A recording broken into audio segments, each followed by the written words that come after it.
Hai Sobat Kecepikong 1996. Apa kabar semuanya? Oke, balik lagi di video lainnya guys.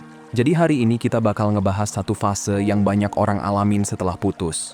Momen ketika mantan mulai kepikiran, kayaknya gue salah deh dulu.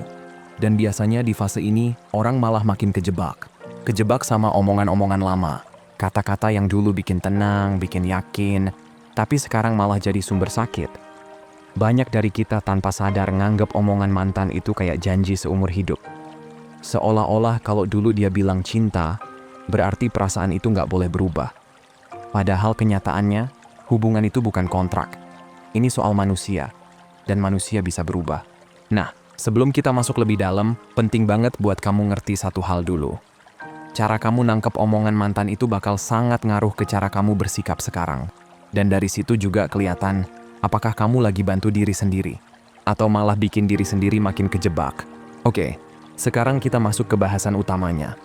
Jadi gini, kalau kamu lagi dengerin ini, kemungkinan besar posisi kamu adalah yang ditinggalin.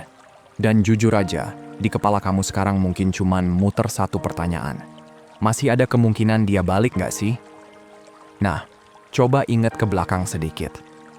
Waktu hubungan masih hangat-hangatnya, hampir pasti mantan kamu pernah ngomong hal besar. Kayak, aku gak bakal ninggalin kamu, atau aku cinta kamu, atau kita serius ke depan. Intinya, omongan yang bikin kamu ngerasa aman dan yakin. Masalahnya, banyak orang lalu kejebak di situ. Omongan itu dipegang kayak pegangan hidup. Terus pas diputusin, kalimat itu dibawa lagi ke depan dia. Kamu kan dulu bilang begini. Harapannya apa? Harapannya dia keinget, terus berubah pikiran. Padahal yang lagi ngomong itu sebenarnya bukan logika, tapi rasa sakit. Kamu ngerasa dibohongin, ditarik harapannya, dijatuhin pelan-pelan, dan itu manusiawi banget. Cuma realitanya, kalau dulu dia bisa bilang akan selalu cinta, tapi sekarang malah pergi, berarti ada yang berubah di dalam dirinya. Sesimpel itu, tapi ya, nerima hal ini nggak gampang. Makanya banyak orang masih pengen ngobrol, masih pengen ketemu, masih pengen bahas ulang semuanya. Karena ada keyakinan, kalau aja dia inget omongannya sendiri, pasti dia balik. Terus yang bikin makin ribet, setelah putus, biasanya muncul omongan baru. Kalimat-kalimat klasik waktu putus, kayak, kita sebaiknya jalan masing-masing, atau, aku lagi nggak bisa hubungan, atau, ini bukan salah kamu, atau yang paling bikin drop, kita nggak bakal balikan. Dan anehnya, omongan yang satu ini justru kamu anggap mutlak. Final. Kayak sudah digaris tangan. Kalau dia bilang nggak bakal balikan, berarti ya sudah. Padahal kalau dipikir-pikir, orang yang sama itu dulu juga pernah ngomong kebalikannya. Dulu yakin, sekarang ragu. Dulu cinta, sekarang pergi. Artinya apa? Artinya perasaan itu bisa berubah. Bukan berarti dia pasti balik, tapi jelas nggak sekaku yang kamu bayangin. Kalau perasaan bisa berubah ke arah menjauh, secara teori juga bisa berubah ke arah mendekat lagi. Sekarang mungkin kamu mikir, tapi Pikong gue juga nggak mau dong sama orang yang perasaannya naik turun. Dan itu wajar. Nggak ada yang mau hubungan tarik ulur, tapi itu cerita lain. Dengan komunikasi yang sehat dan dua orang yang sama-sama belajar, hal kayak gitu sebenarnya bisa dihindari. Untuk sekarang, kita fokus ke satu hal dulu. Faktanya, kamu masih pengen dia balik. Dan kamu lagi pengen ngerti gimana sih prosesnya. Sampai suatu hari dia mulai mikir, kayaknya gue salah ngambil keputusan waktu ninggalin dia. Tapi sebelum itu, gue mau lurusin satu hal dulu. Ini nggak selalu terjadi. Dan ini penting. Nggak selalu mantan bakal nyesel. Tapi, sering kejadian. Apalagi kalau hubungan kalian dulu sebenarnya baik-baik aja.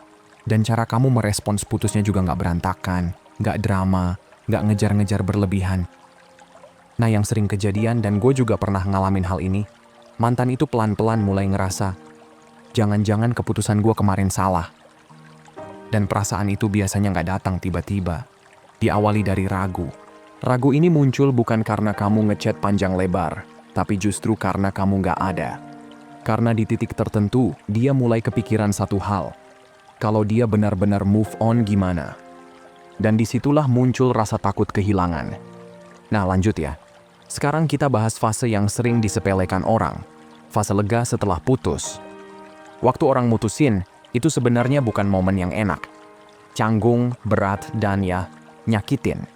Kalau dia orang normal, yang punya empati dan perasaan, dia tahu banget dia lagi nyakitin kamu. Ini bukan sesuatu yang dia tunggu-tunggu sambil senyum-senyum. Kecuali ya, kalau orangnya memang nggak sehat secara emosional.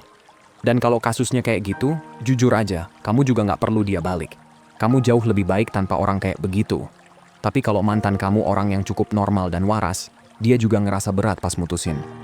Nah, setelah semua itu lewat, setelah momen putusnya kelar, setelah drama internal di kepalanya selesai, muncullah rasa lega. Kayak, oke, akhirnya kelar juga.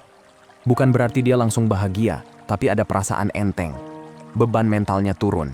Dia ngerasa, ini yang gua mau. Sekarang gua bisa jalan ke depan. Di fase ini, dia bisa ngerasa bebas. Mungkin kepikiran mau cari orang baru. Mungkin juga cuma pengen ngerasain hidup sendiri dulu. Seringnya bahkan dia sendiri nggak tahu mau kemana. Yang dia tahu cuma satu, rasanya lega. Dan disinilah banyak orang salah langkah. Karena kamu nggak ganggu fase ini. Kamu nggak ngechat, nggak maksa ngobrol, nggak minta penjelasan ulang. Kamu membiarkan dia benar-benar ngerasain fase leganya itu. Kamu nggak jadi gangguan emosional di kepalanya.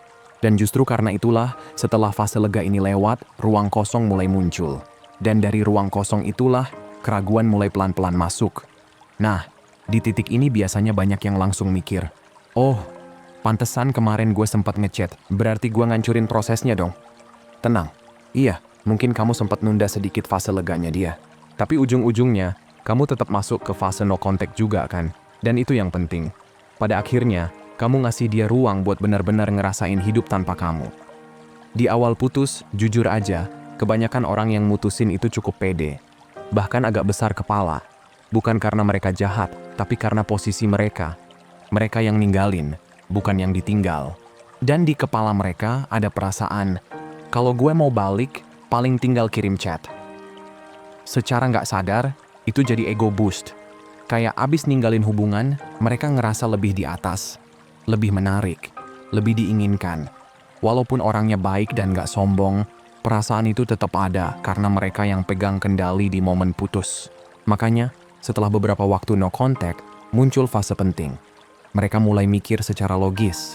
Dan ini butuh waktu. Ini juga alasan kenapa angka kayak 30 hari sering gak cukup. Bukan berarti mustahil, tapi buat kebanyakan orang, itu kependekan. Biasanya baru kerasa setelah 30 hari, bahkan seringnya 2 bulanan lebih. Di titik itu, mereka mulai sadar satu hal sederhana tapi ngena. Kamu benar-benar diam. Nggak ada chat, nggak ada telepon, nggak ada basa-basi. Dan mereka mulai sudah berapa lama ya? Dicek, sudah 50 hari, 70 hari. Dan di situ mulai muncul rasa penasaran. Dia kemana? Dia ngapain? Dia baik-baik aja nggak sih tanpa gue? Biasanya, kalau di fase ini mereka akhirnya nyentuh kamu, caranya santai. Bukan drama, bukan pengakuan dosa. Lebih ke, apa kabar? Atau, lagi sibuk apa nih? Ini bukan kode cinta yang besar, tapi ini tes air. Cek suhu. Lihat kamu masih kebuka atau tidak. Terus banyak yang nanya, berarti gue harus cuekin dong? Enggak juga, jangan diabaikan. Ya kecuali kamu emang udah nggak mau dia balik sih. Kalau kamu diemin, itu malah bisa nutup pintu. Saat dia reach out dan kamu bales dengan sopan, santai, tapi kamu nggak balik ngejar, disitulah posisimu mulai naik. Karena sekarang, dia yang mulai mendekat. Dan kamu nggak langsung ngegenggam. Coba bayangin hubungan pertemanan. Kamu yang sering chat duluan, dia jarang. Rasanya nggak enak kan? Kamu mulai mikir, sebenarnya gue sepenting itu nggak sih buat dia? Nah, perasaan yang sama kejadian di sini. Waktu dia mulai chat dan kamu nggak balik jadi pihak yang ngejar, ada sedikit pergeseran posisi. Sekarang dia yang ngerasain usaha. Mengabaikan itu beda cerita. Mengabaikan malah bikin dia mikir, oh ya sudah, dia sudah benar-benar move on. Dan buat sebagian orang, itu justru jadi tanda buat berhenti total. Padahal, kalau dia ngechat, itu artinya ada progres. Itu artinya kamu lagi dapet apa yang kamu mau. Dia balik komunikasi. Jadi jangan nunggu chat yang dramatis kayak, aku salah besar, tolong balikin aku. Itu jarang banget kejadian. Orang dewasa, orang normal, akan mulai dari obrolan ringan dulu. Karena mereka juga lagi ngukur, kamu masih terbuka atau sudah menutup pintu rapat-rapat. Tugas kamu di sini simple tapi krusial. Bales dengan wajar, ramah, nggak dingin, tapi juga nggak berlebihan. Jangan mulai duluan. Jangan terlalu antusias. Kasih kesan kamu terbuka, tapi masih jaga jarak.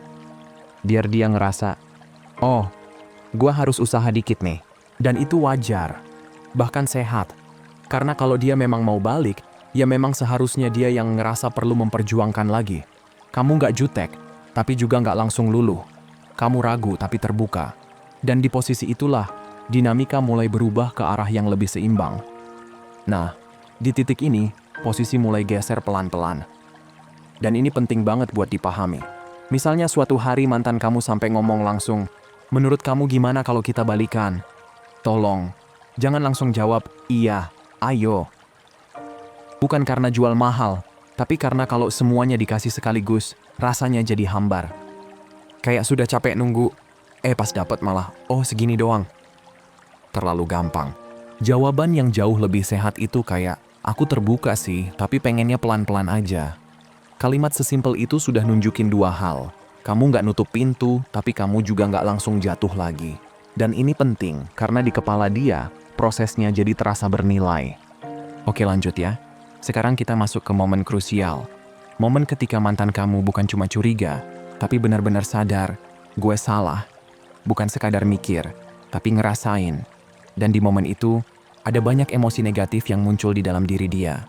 Salah satunya, takut. Takut kamu sudah benar-benar move on. Takut kamu sudah nggak mau lagi. Takut dia kebablasan dan kehilangan kamu selamanya. Di situ dia mulai mikir, apa gue masih bisa dapetin dia lagi? Atau apa dia masih mau sama gue? Atau bahkan, apa gue sudah nyerahin orang yang seharusnya gue jaga? Dan tanpa sadar, sekarang dia ada di posisi nunggu keputusan kamu. Sesuatu yang dulu kebalik total, meja sudah berputar. Dan yang menarik, waktu dia nengok ke belakang, dia sadar satu hal. Kamu nggak ngejar. Mungkin cuma di awal doang, habis itu kamu hilang. Kamu masuk ke fase diam. Bukan karena strategi di kepala dia, bukan karena dia mikir kamu lagi ngikutin aturan apapun. Dia cuma tahu satu hal, kamu nggak ada. Nggak ada usaha, nggak ada permohonan, nggak ada kejar-kejaran. Banyak yang nanya, gimana kalau dia tahu gue lagi no contact? Jujur aja, dia nggak pernah benar-benar tahu. Dia cuma bisa nebak. Dan ketidakpastian itu justru bikin kepikiran. Yang dia tahu cuma, sudah lama gue nggak dengar kabar dia. Dan dari situ muncul pertanyaan-pertanyaan yang bikin gelisah. Apa gue sudah kelewatan? Apa gue sudah buang kesempatan? Di titik ini posisi kamu justru naik. Sekarang kamu yang terlihat lebih diinginkan, lebih bernilai. Dan buat dia, itu agak mengintimidasi. Makanya waktu mulai mendekat lagi, biasanya dia pelan-pelan, nggak frontal. Karena sekarang dia yang takut ditolak. Dan ada ketakutan lain juga di kepala dia. Takut kamu masih sakit hati. Takut kamu dendam. Takut kamu cuma bilang, sudah, jangan hubungi aku lagi. Bukan, ayo kita benerin pelan-pelan. Dan lucunya, banyak dari kamu dulu sempat mikir, kok dia nggak mau usaha benerin hubungan ya? Nah, sekarang posisi itu kebalik. Sekarang dia yang mikir hal yang sama tentang kamu. Di malam-malam sepi, sebelum dia benar-benar berani reach out, seringkali dia kejebak sama pikirannya sendiri. Ngerasa nyesel, ngerasa bodoh, mulai sadar, ternyata hubungan itu lebih baik dari yang gua kira. Dan di situ kalimat klasik kejadian. Orang baru sadar nilai sesuatu setelah kehilangan. Dan satu hal lagi yang penting banget. Waktu kamu menjauh, otak dia mulai muter ulang kenangan. Bukan karena dia niat nostalgia, tapi karena otak manusia nggak ngerti konsep kehilangan mendadak. Dulu kamu selalu ada, ngobrol, ketemu, dekat. Sekarang kosong, dan otak berusaha nutupin kekosongan itu dengan memori. Yang muncul bukan versi kamu yang lagi sedih, panik, atau ngejar-ngejar. Yang muncul justru versi kamu yang paling menarik. Versi waktu hubungan masih oke. Versi yang bikin dia jatuh cinta dulu. Inilah kenapa no contact itu bukan buat nyiksa dia, tapi buat nyelamatin kamu dari nunjukin versi diri yang paling gak menarik. Kalau kamu maksa tetap ada di hidupnya setelah diputus, yang kamu tampilkan itu versi kamu yang lagi lemah. Dan itu cuma ngingetin dia kenapa dia pengen putus. Tapi waktu kamu mundur, kamu kasih ruang buat dia mengingat versi terbaik kamu. Ibaratnya kayak pemain capek ditarik keluar, terus diganti pemain fresh. Kamu gak ngapa-ngapain, tapi efeknya jalan sendiri. Dan yang paling penting, di waktu yang sama, kamu juga lagi ngerjain diri kamu sendiri. Bukan cuma biar dia balik, tapi biar kamu naik level. Kalau dia balik bagus. Kalau enggak, kamu tetap jadi versi yang lebih kuat. Dan justru dari posisi itulah, apapun hasil akhirnya, kamu gak rugi. Oke, kita lanjut ya. Nah, dari banyak orang-orang yang justru jadi pihak yang mutusin tapi belakangan nyesel, satu hal itu selalu sama. Mereka bingung harus mulai dari mana. Gak ada panduan hidup yang bilang, kalau kamu sudah ninggalin orang dan sadar salah, begini cara balikin dia. Gak ada skripnya. Gak ada template chat yang aman. Dan seringkali orang yang ditinggal mikir, ya sudah, kan dia yang mutusin, harusnya dia yang beresin. Pertanyaannya gini, kamu mau main adu ego atau kamu mau balikan? Karena kalau tujuan kamu balikan, tetap butuh sedikit kerja sama dari dua arah. Bukan ngejar tapi juga bukan nunggu sambil masang tembok. Yang perlu kamu pahami, mantan hampir gak pernah datang dengan pesan yang sempurna. Pesan yang isinya, aku salah, aku menyesal, tolong terima aku kembali. Itu jarang banget. Mungkin ada, tapi kecil. Kebanyakan, mereka masuk pelan-pelan, muter dulu, basa-basi dulu. Jadi kalau mereka mulai reach out, itu sebenarnya tanda bagus. Ada yang hilang, ada kekosongan yang lagi mereka rasain. Kesalahan paling besar di fase ini adalah ngebut. Langsung pengen kejelasan, langsung bahas masa depan. Itu bikin mereka mundur. Kesalahan kedua adalah terlalu dingin, kayak tembok. Obrolan jadi mati. Kamu maunya ada gerak walaupun pelan. Di banyak kasus, orang yang mutusin itu sebenarnya sudah nyesel. Mereka bahkan ngomong ke diri sendiri, gue bego banget. Tapi di saat yang sama, mereka nggak tahu harus ngomong apa. Bahkan waktu disaranin buat minta maaf dan jujur bilang salah, itu terasa berat buat mereka. Terlalu rawan ditolak. Terlalu membuka diri. Makanya, yang paling sering kejadian, mereka cuma ngecek kabar. Kamu baik-baik aja? Atau lagi sibuk apa? Kadang niatnya tulus, pengen nyambung lagi. Kadang juga cuma mau lihat, kamu masih ada tidak? Masih bisa diakses atau sudah benar-benar pergi? Dan disinilah permainan keseimbangan dimulai. Kalau kamu nggak bales sama sekali, risikonya besar. Mereka bisa mikir, oh, dia sudah move on, dan berhenti. Nggak ada orang yang mau terus-terusan ngechat tapi mental ditabrak penolakan. Tapi kalau kamu terlalu gampang, terlalu selalu ada, mereka ngerasa, oke, aman, dia masih di sini. Makanya masuk ke fase 2 no contact. Kamu tetap bales, tetap sopan, tetap manusiawi, tapi kamu nggak jadi pihak yang mulai duluan. Dan ini kerasa banget buat mereka. Minggu lewat, kamu nggak ngehubungin. 2 minggu lewat, kamu tetap diam. Dan di kepala mereka mulai muncul, kalau gua nggak chat, gua nggak akan dengar apa-apa dari dia. Disitulah powernya. Bukan power buat mainin orang, tapi posisi di mana mereka mulai ngerasa harus usaha. Dan iya, proses ini kadang lambat, kadang stagnan, nggak secepat yang kamu harapkan. Tapi yang lagi kamu bangun itu bukan reaksi sesaat, tapi kesadaran. Intinya gini, proses ini nggak rapi, nggak lurus, dan nggak selalu enak dijalanin. Tapi kalau kamu paham ritmenya, kamu nggak panik, kamu nggak keburu-buru, kamu cukup hadir, tapi nggak mengejar. Dan dari posisi itu, peluang buat arah yang lebih serius justru mulai kebuka. Nah lanjut, di titik inilah semuanya mulai kerasa beda. Waktu mantan kamu bukan cuma kepikiran, tapi bener-bener takut kehilangan kamu. Takut karena dia sadar, gue salah, dan sekarang gak yakin apakah kamu masih bisa didapetin lagi. Di momen ini, sebenarnya banyak hal bisa bergerak ke arah yang baik. Dan seringkali, ini bukan soal kamu ngapain, tapi soal waktu. Waktu itu diam-diam kerja buat kamu. Walaupun rasanya kayak dia makin jauh, makin tenang, makin gak peduli. Seringnya justru kebalik. Waktu bikin dia mikir. Waktu bikin dia ngerasa.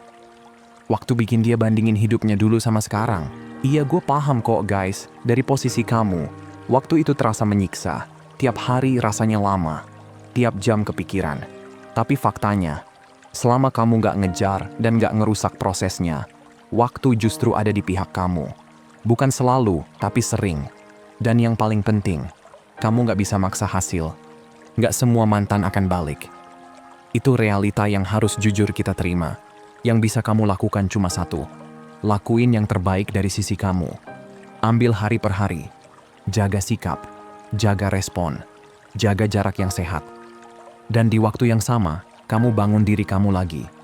Bukan cuma demi dia, tapi demi hidup kamu ke depan. Kalau dia balik, kamu siap. Kalau enggak, kamu juga enggak hancur. Dan itu posisi paling kuat yang bisa kamu punya. So guys, kalau bahasan ini ngerasa nyambung sama kondisi kamu sekarang, semoga ini bisa jadi pegangan. Bukan cuma buat mikir, tapi buat bersikap lebih tenang. Hubungan itu bukan soal siapa yang paling ngotot, tapi siapa yang paling bisa nahan diri di momen yang tepat. Kalau ini ngebantu, kamu boleh simpan, dengerin ulang, atau share ke orang yang lagi butuh. Yang penting, kamu nggak ngerasa sendirian di proses ini. So guys, segini aja dulu buat hari ini, sehat selalu ya. Semoga harinya menyenangkan, dan seperti biasa teman-teman, hargai diri kamu di atas perasaan kamu. Abaikan apa yang kamu rasain, dan ingat apa yang kamu layak dapetin. Kalau mau hubunganmu jauh lebih baik dan sehat, hargai dan perlakukan dengan baik diri sendiri dulu. Makasih udah nonton ya, dan sampai jumpa di video berikutnya teman-teman.